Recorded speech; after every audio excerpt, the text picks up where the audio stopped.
Hello everyone. तो कैसे हैं आप सब लोग? उम्मीद है बढ़िया ही होंगे बेटा। मेरा नाम है मानस शर्मा और आज हम पढ़ने वाले हैं केमिस्ट्री के चैप्टर फर्स्ट का पार्ट थर्ड यानी कि केमिकल रिएक्शन एंड इक्वेशन का पार्ट थर्ड। अगर आपने पार्ट वन और पार्ट सेकंड नहीं देखा है तो मैं लिंक डिस्क्रिप्शन में दे दूंगा, वहां जाकर पहले पार्ट वन और पार्ट सेकंड को देखिए, उसके बाद हम पार्ट थर्ड पढ़ते हैं। तो आज हम पढ़ेंगे characteristic of a chemical reaction. Chemical reaction की कैरेक्टरिस्टिक के बारे में आज हम पढ़ने वाले हैं। तो बिना देर करते हुए फटाफट से वीडियो को आगे बढ़ाते हैं। देखिए आगे।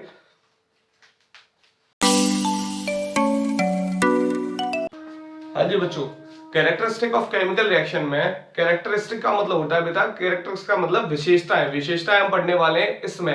अब विशेषताएं क्या होती हैं, यानी कि हम उसे देखकर कैसे पहचान पाएंगे कि ये केमिकल रिएक्शन है, कैसे बता पाएंगे कि ये केमिकल रिएक्शन है। जैसे कि आप बोलते हो, अगर आप डॉक्टर को देखो तो आप डॉक्टर उसे कब बोल पाते हो? जब उसके पास एक व्हाइट कोट हो, एक स्टेथोस्कोप लेके घूम रहा है, तो आप बोल सकते हो कि वो एक डॉक्टर है। बात करी जाए बेटा एक लॉयर की, तो आप बोल सकते हो सर हाई कोर्ट में बैठा होगा या सुप्रीम कोर्ट में बैठा होगा या ब्लैक कोट पहन के घूम रहा होगा, तो हम उसे बोल सकते हैं एक तरीके से लॉयर। तो कहने का मतलब बेटा, हमने एक मेंटेलिटी बना रखी है कि ये ऐसा दिखता है या इसकी ये विशेषताएं हैं, तब हम उसे बोल पाएंगे कि एक ये है। तो वही बात है यहाँ पर, जहां अगर केमिकल रिएक्शन की पहचानना है तो हम बोल सकते हैं केमिकल रिएक्शन, किसी रिएक्शन को केमिकल रिएक्शन कब बोल पाएंगे, तो उसकी कुछ विशेषताएं ये उसमें होंगी, तभी हम उसे बोल पाएंगे। जैसे कि हमारी बेटा पहली रिएक्शन है, पहली रिएक्शन है हमारे लिए, यानी कि पहली कैरेक्टरिस्टिक है change in state. Change in state, change in state में बेटा क्या मतलब है? चेंज इन स्टेट का मतलब होता है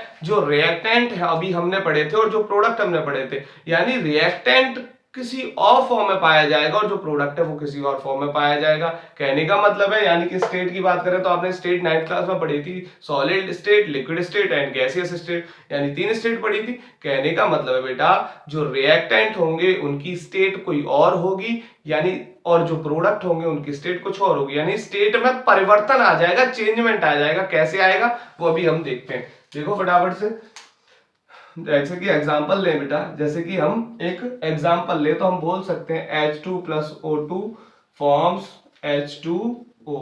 क्या बोल सकते हैं? Forms H2O। अच्छा, अगर मैं यही बात करूं बेटा, जो H2 है वो किस फॉर्म में पाया जाता है? गैस की फॉर्म में। अगर बात करूं मैं O2 किस फॉर्म में पाया जाता है, यानी ऑक्सीजन किस फॉर्म में पाई जाती है बेटा? तो ये भी एक गैस की फॉर्म में पाई जाती है। वही बात करूं बेटा H2O यानी कि वाटर की, तो वाटर किस फॉर्म में पाया जाता है बेटा? लिक्विड फॉर्म में। किस फॉर्म में पाया जाता है बेटा? लिक्विड फॉर्म में। ठीक, आया समझ? अच्छा, एक और एग्जांपल लेते हैं।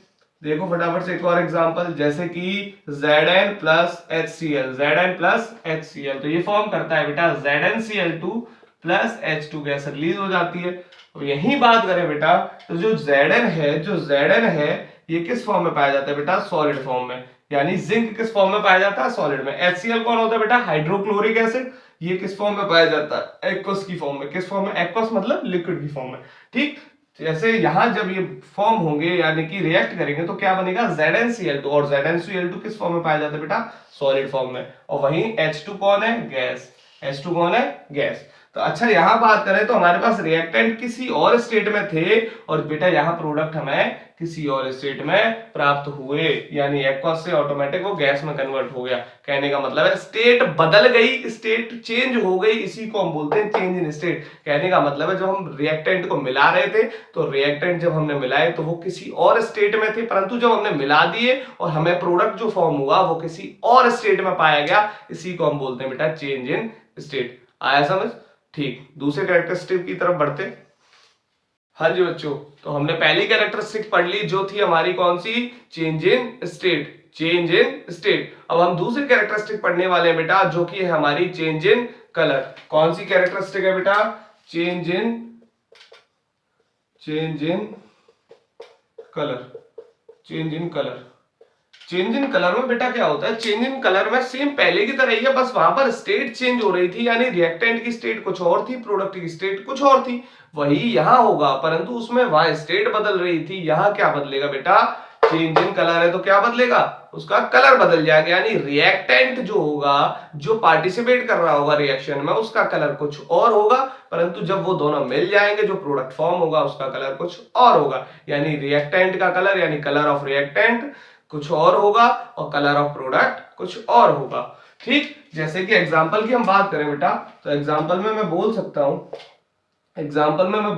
हूं कॉपर कॉपर को बेटा जब हम क्या करते हैं, ऑक्सीजन के साथ जलाते हैं, तो यहाँ हमें प्राप्त होता है, क्या बना लेता है बेटा ये कॉपर ऑक्साइड। क्या बना लेता है बेटा, कॉपर ऑक्साइड। यानी जब कॉपर रिएक्ट होता है ऑक्सीजन के साथ तो ये बना लेता है कॉपर ऑक्साइड। और बेटा आप जानते हो कॉपर किस कलर का बेटा पाया जाता है, ब्राउन कलर का। किस कलर का पाया जाता है हमें, ब्राउन कलर का।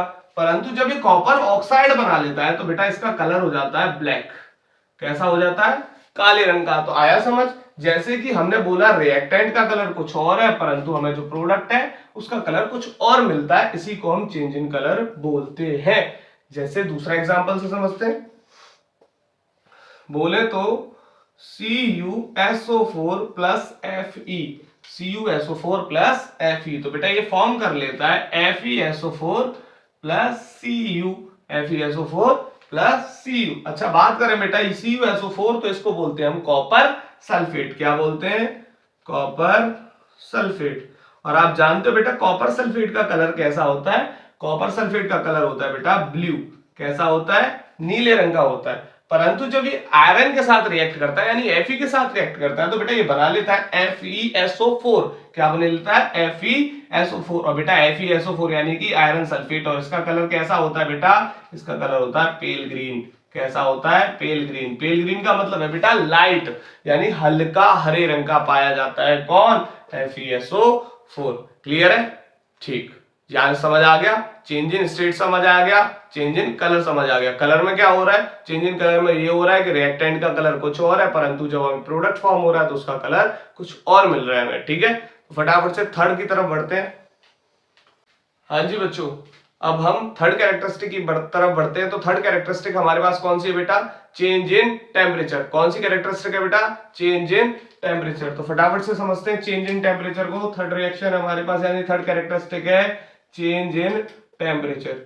Change in temperature. अब टेम्परेचर में चेंजमेंट हो रहा है, क्या मतलब है इस बात का, टेम्परेचर में चेंजमेंट की जब हम बात करते हैं तो बेटा ये रिएक्शंस कितने टाइप की होती हैं, दो टाइप की। कितने टाइप की, दो टाइप की रिएक्शंस होती हैं change in temperature. Change in temperature कितने टाइप की रिएक्शन है बेटा, दो टाइप की। कौन कौन सी, एक्सोथर्मिक और कौन सी, एंडोथर्मिक। एंडोथर्मिक कौन कौन सी बेटा, एक्सोथर्मिक रिएक्शन और एंडोथर्मिक रिएक्शन। ठीक, एक्सोथर्मिक रिएक्शन और एंडोथर्मिक रिएक्शन। अच्छा सर अब ये एक्सोथर्मिक रिएक्शंस क्या होती है और एंडोथर्मिक रिएक्शंस क्या होती है बेटा, अब समझो फटाफट से कि एक्सोथर्मिक रिएक्शंस क्या होती है। अगर मैं बोलूं बेटा एक्सोथर्मिक, एक्सोथर्मिक का मतलब होता है बेटा, ये एक्सोथर्मिक का मतलब होता है, इसमें लिखा हुआ है EX, एक्स मतलब एग्जिट होगी, हीट निकलेगी बाहर, उस रिएक्शन को हम एक्सोथर्मिक रिएक्शंस बोलेंगे। ऐसी रिएक्शन जिनमें से हीट निकले, हीट रिलीज हो, उन रिएक्शंस को हम एक्सोथर्मिक रिएक्शंस कहते हैं। ऐसी रिएक्शन जिनमें हीट रिलीज हो यानी कि बाई प्रोडक्ट के रूप में प्राप्त हो, यानी प्रोडक्ट में हमें हीट प्राप्त हो, तो ऐसी रिएक्शंस को बोलते हैं हम एक्सोथर्मिक रिएक्शन। यानी रिएक्शन से हीट रिलीज हो, क्या बोलेंगे, हीट इज रिलीज्ड, यानी रिएक्शन से हीट रिलीज होगी तो ऐसी रिएक्शन को हम एक्सोथर्मिक बोलेंगे। बेटा इसका नाम है एक्सोथर्मिक रिएक्शन। जैसे कि मैं बोलूं CuO यानी कैल्शियम ऑक्साइड, आप जानते हो कैल्शियम ऑक्साइड क्या होता है बेटा, इसे क्विक लाइम भी कहते हैं।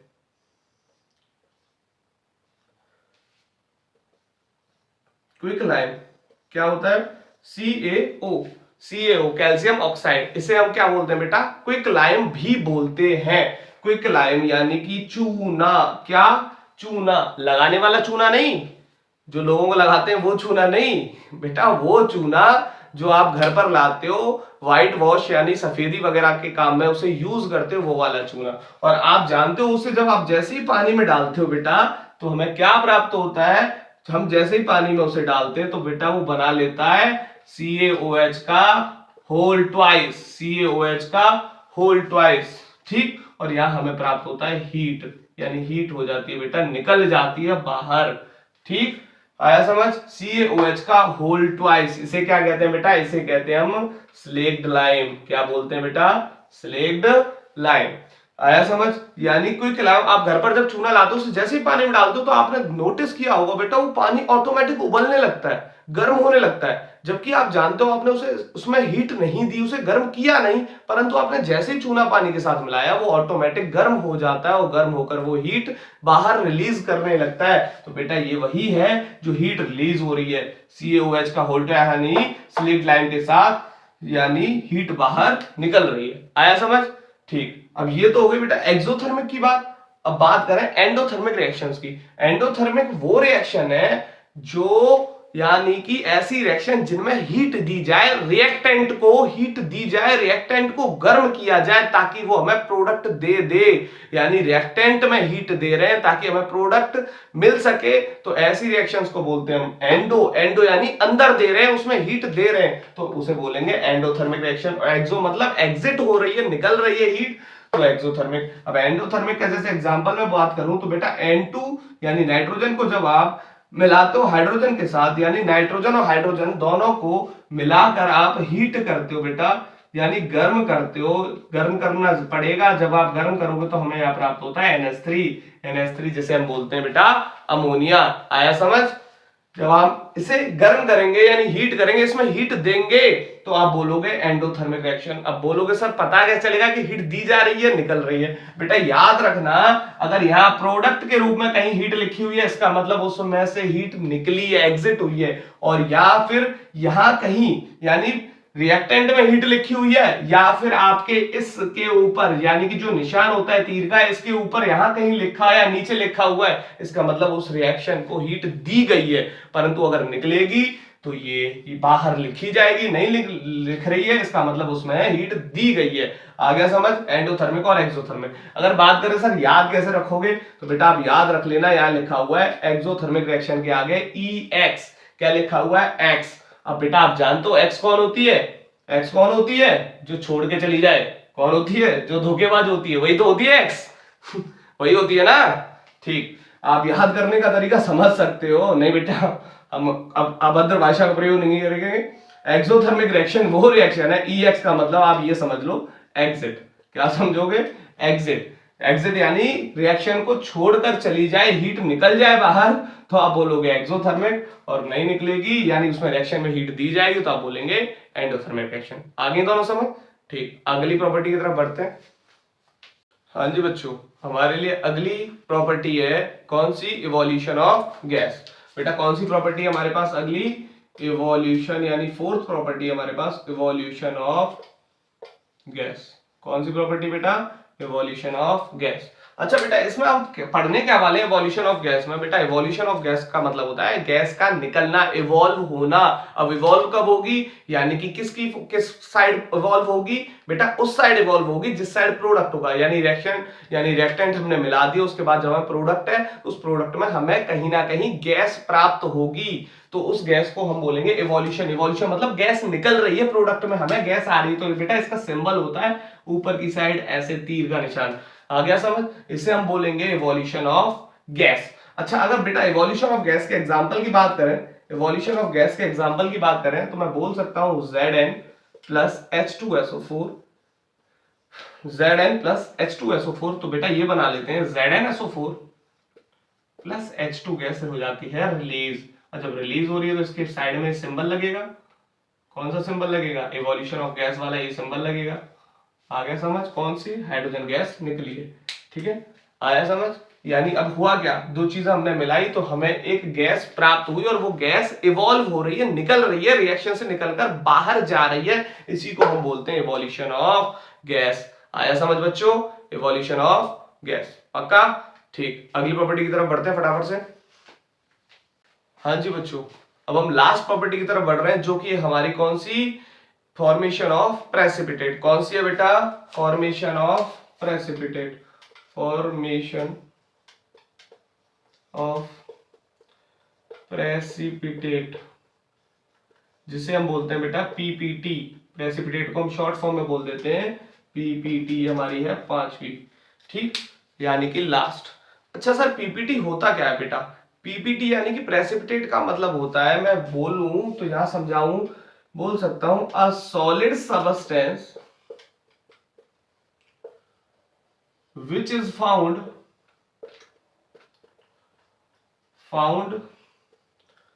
After reaction which is found after reaction is known as, नहीं, after reaction and बेटा and settle down उसमें नीचे बैठ जाए। ठीक, जैसे हमने दो वस्तुएं मिलाई, यानी कि दो चीजें हमने टेस्ट ट्यूब में, दो केमिकल्स या दो कोई वस्तुएं मिलाई।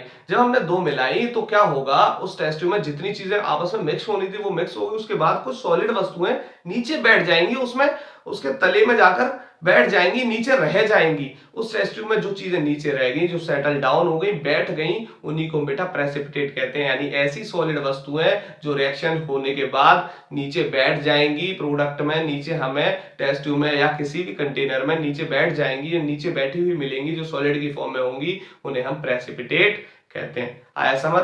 इसका एग्जाम्पल देखो बेटा फटाफट से, इसका एग्जाम्पल देखो, NaSO4 क्या होता है बेटा? Sodium sulphate. जब इसकी रिएक्शन कराएंगे BaCl2 बेरियम क्लोराइड के साथ, तो बेटा ये बना लेगा barium sulphate BaSO4 plus NaCl। क्या बना लेगा बेटा?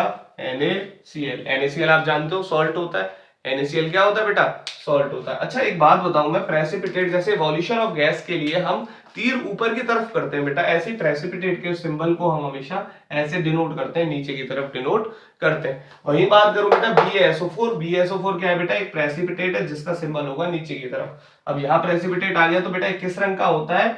येलोइश व्हाइट रंग का एक प्रेसिपिटेट है। ठीक, कैसे रंग का? येलो और व्हाइट दोनों का कॉम्बिनेशन है, तो हम इसे येलोइश व्हाइट कलर का प्रेसिपिटेट बोलते हैं। आया समझ? ठीक, यही इसी के साथ बेटा हमारी प्रॉपर्टीज हो जाती हैं खत्म। ठीक, अगर आपको वीडियो अच्छी लगी, पसंद आई तो लाइक करिए, कमेंट करिए, शेयर करिए बेटा, चैनल को कर लीजिए सब्सक्राइब, और आगे यहां से हमेशा ऐसी आपको और एंटरटेनिंग वीडियोस मिलती रहेंगी। ठीक, थैंक यू।